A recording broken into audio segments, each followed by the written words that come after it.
ابني لسه صغير عنده 3 سنين وشهرين. هو مش عايز يكتب خالص ولا يلون، مش كتابة بالظبط، تلوين علشان يتعود على مسكة القلم.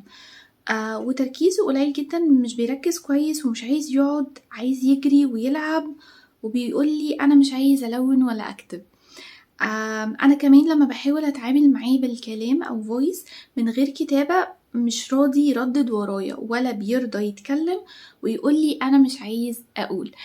أم خلينا نتكلم في كام نقطة مهمين لكل الأمهات الجديدة اللي عندها طفل صغير وطبعا مهتمة ومتحمسة إن هي تعلمه وتطور من مهاراته. خليني ألفت بس نظرك لكام حاجة. أول حاجة، عندنا حاجة عايزة أعرفك عليها، هي اسمها أنماط التعلم. كل طفل مولود بيبقى ليه نمط للتعلم مختلف عن الطفل التاني. ففي عندي طفل نمط التعلم بتاعه ان هو حركي، يعني هو عايز يتحرك ويتعلم وهو بيتحرك.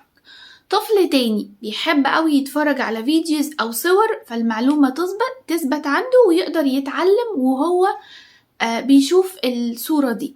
في طفل تالت يقدر يتعلم عن طريق السمع، يعني هو يسمع المعلومة يقدر ان هو يرددها مرة تانية بكل سهولة. طيب، فكرة ان انا ابقى عايزة طفلي يغير النمط بتاعه دي مش واردة، يعني ده صعب جدا ان هو يحصل، فلازم ابقى عارفة ايه هو نمط التعلم.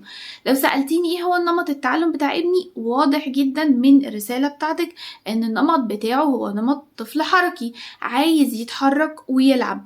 طيب، السن 3 سنين ده اكتر ناس يعني بتعرف تتعامل معاه هما الناس الموجودة في الحضانات، علشان كده بتلاقيهم بيجيبوا ايه، يروحوا جايبين مثلا عايزين يعلموه الالوان فيروحوا يجيبوا كور كتيرة بالوان كتيرة. ومين يعرف يجيب لي الكورة الصفراء، مين يعرف يجيب لي الكورة الحمراء، فنبدأ نعلمه الالوان وهو بيتحرك. طيب، الطفل ده حتى لو هو النمط بتاعه مش حركي، ولكن هو حق من حقوقه ان هو يتعلم بالطريقة المناسبة ليه والمريحة ليه.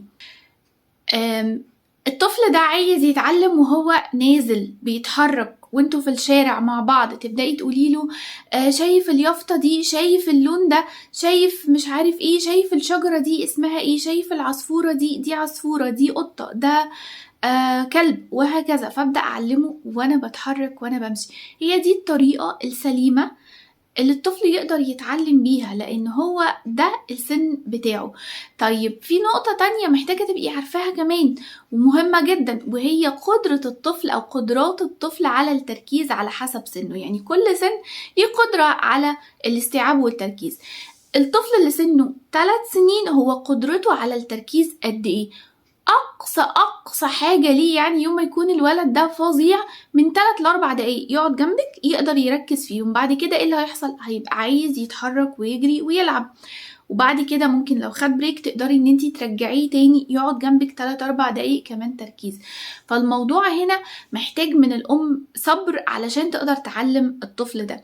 الحاجة بقى الاهم من ده كله، واللي انا احب جدا بما ان انتي مامي جديدة يعني فتبقي عارفاها، وهي احنا مش مدرسين. يعني انا مثلا كصفاء اهو قدامك، انا مش في قدراتي ان انا اعلم الاطفال، لان ده حاجة انا ما اتعلمتهاش وانا مش فاهماها.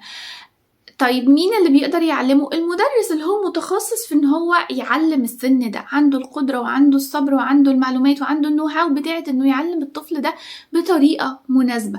انا بعرف اعلم الكبار، يعني انا شاطرة جدا في ان انا اعلم الكبار واعلمهم واديهم المعلومة واثبتها باكتر من طريقة، لكن ما عنديش القدرة على ان انا اعلم طفل صغير.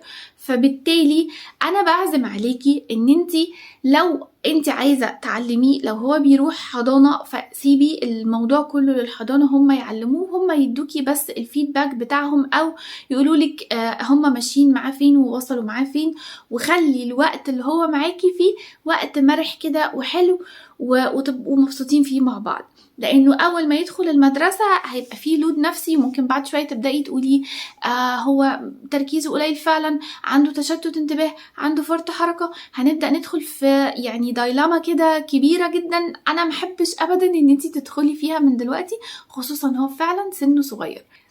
اتمنى ان الفيديو يكون فادك، وتحت الفيديو هحاول احط لكم جدول يعني سن الطفل وعدد او قدرة الطفل على التركيز.